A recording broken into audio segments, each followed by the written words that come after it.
Hi everyone, Lorraine here from Coach School, and at this time of year you probably can't help but be bombarded with people saying, well, what are your goals for next year? What are you going to do next year?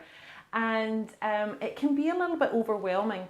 So regardless of whether you are planning on setting some business or career goals for next year, or whether you are thinking about personal goals and New Year's resolutions, I just wanted to pop in and take a little bit of the pressure off and give you a couple of insights that might help you make those goals stick for next year.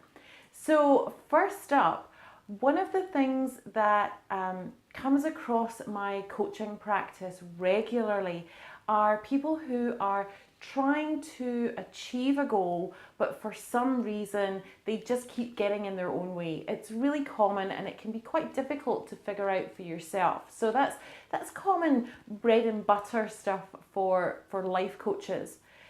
And the reason that is, or one of the reasons that is that if we don't create goals that are aligned to our core values, those things that are most important to us as people, then we can run out of steam.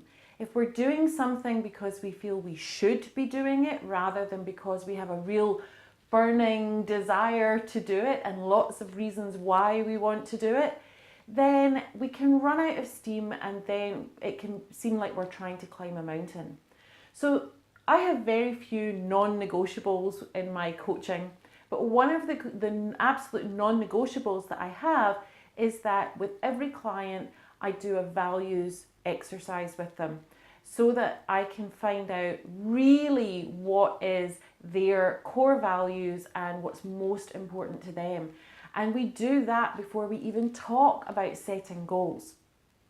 So that's the first thing I want to share with you is really discover what are your most important core values, and don't think that you know. I would encourage you to go through an exercise on working out what are your most important values, because sometimes they shift.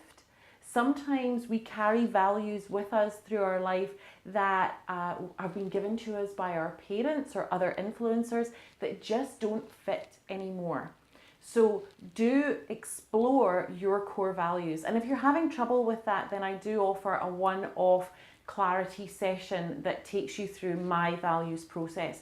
And you can find that on lorrainehamilton.net. So that's the first thing. Explore what your deep core personal values are. Then I want you to think about, okay, well, which is the one that I want to put some focus on? Now, I've got a number of layers of prioritization that I do with my clients to identify which one is the one that has the greatest opportunity. But just find the one that you think, actually, yeah, I want to have a bit more of that in my life next year.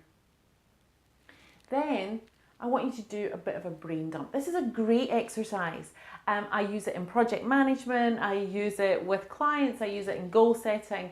It really is an amazing tool to help you find out where to start. So you may have a goal for health next year. Maybe health is an area that you want to put some focus on. But where do you start? What are the actual goals that you're going to set so that then you can design the actions that are going to get you there? And sometimes that can be one of the hardest things. So this tool is really handy. It's called Stop, Start, Continue, and it's really simple.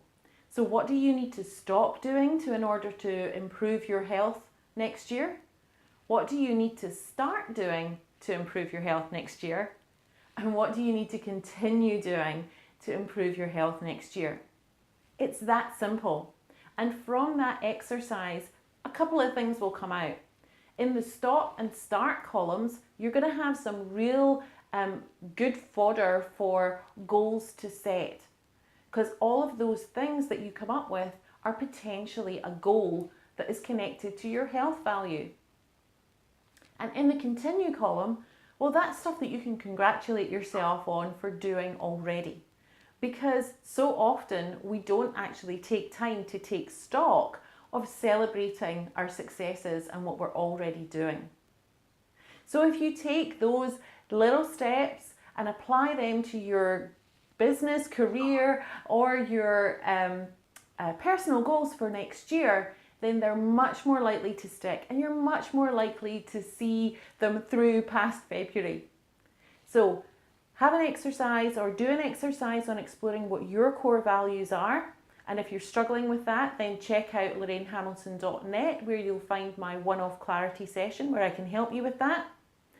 And then identify one of the values that you want to work on and run it through stop, start, continue, so that you can find some goals to set and then some actions that are going to lead you there. I've been Lorraine Hamilton from Coach School, and I'm looking forward to seeing you all soar in 2018. Bye.